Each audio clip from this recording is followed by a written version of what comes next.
Hello दोस्तों, एक बार फिर से आपका स्वागत है आज की हमारी नई वीडियो में। आज हम इस वीडियो में बात करेंगे एक ऐसी कवित्री के जीवन को लेकर जिन्होंने बहुत ज़्यादा अपनी कविताओं के द्वारा लोगों को प्रोत्साहित किया।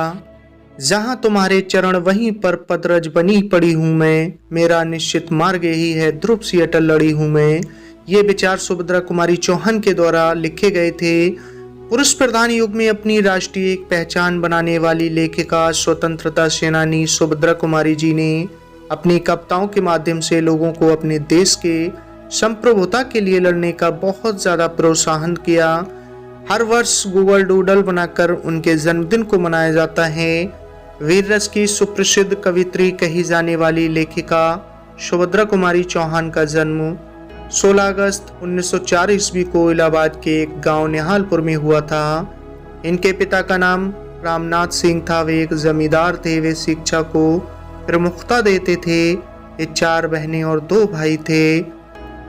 बचपन से ही इन्होंने कविताएं लिखना प्रारंभ कर दिया था। ये अपनी सुप्रसिद्ध कविता झांसी की रानी के लिए पहचानी जाती हैं। इनकी कविताओं में राष्ट्रवादिता देखने को मिलती है। जब ये इलाहाबाद में थी तब महादेवी वर्मा इनकी सहपाठी थीं। ये प्रारंभ से ही मेधावी छात्रा थीं और प्रथम आया करती थीं। ये अति शीघ्र कविता लिख लेती थीं। वहीं बात करेंगे 16 वर्ष की आयु में सुभद्रा जी का विवाह सन 1919 में खंडवा के एक ठाकुर परिवार में लक्ष्मण सिंह से करवा दिया गया। इसके बाद वे जबलपुर चली गईं। 1921 में इन्होंने पढ़ाई छोड़ दी और गांधी जी द्वारा चलाया गया असहयोग आंदोलन में सक्रिय रूप से भाग लिया और इस कारण से 2 बार जेल भी गईं और कई प्रकार की यातनाएं भी सहीं।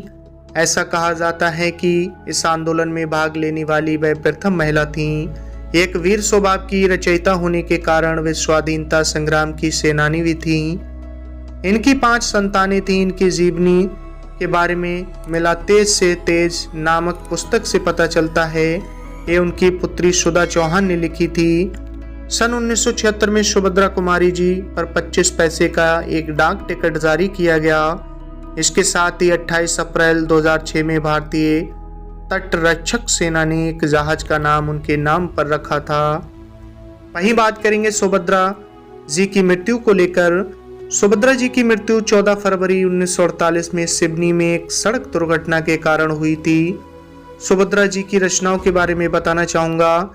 सुभद्रा कुमारी चौहान जी की रचनाओं में वीर रस की प्रधानता है, क्योंकि उस समय राजनैतिक युग उथल पुथल था। सुभद्रा जी ने 88 कविताओं और 46 कहानियों की रचना की। सुभद्रा जी का पहला काव्य संग्रह मुकुल 1930 में प्रकाशित हुआ था। झांसी की रानी इनकी बहुचर्चित कविता है, जिसमें इन्होंने झांसी की रानी के जीवन की शौर्य गाथा का वर्णन किया। वहीं बात करें इनके कहानी संग्रह को लेकर, विखरे मोती 1932, जन्मादिनी 1934, सीधे सादे चित्र 1947। कविता संग्रह के बारे में बात करेंगे, मुकुल, त्रिधारा। सुभद्रा जी की अन्य प्रसिद्ध कविताएं वीरों का कैसा हो बसंत, राखी की चुनौती और विदा हैं। इन कविताओं में आज़ादी के आंदोलन के बारे में दिखाई पड़ता है। सुभद्रा जी की कविताएं राष्ट्र भावना से ओतप्रोत हैं और देश की भक्ति की भावना को जगह देती हैं। तो दोस्तों, ये थी सुभद्रा कुमारी चौहान के जीवन से संबंधित कुछ जानकारी। आपको कैसे लगी मेरे द्वारा दी गई जानकारी? कमेंट्स बॉक्स में अपनी राय जरूर दर्ज करें। और दोस्तों, इसी तरह बने रहें हमारे साथ। मिलते फिर अगली वीडियो में एक नई जानकारी लेकर। आपने अपना कीमती वक्त दिया, तब तक के लिए धन्यवाद।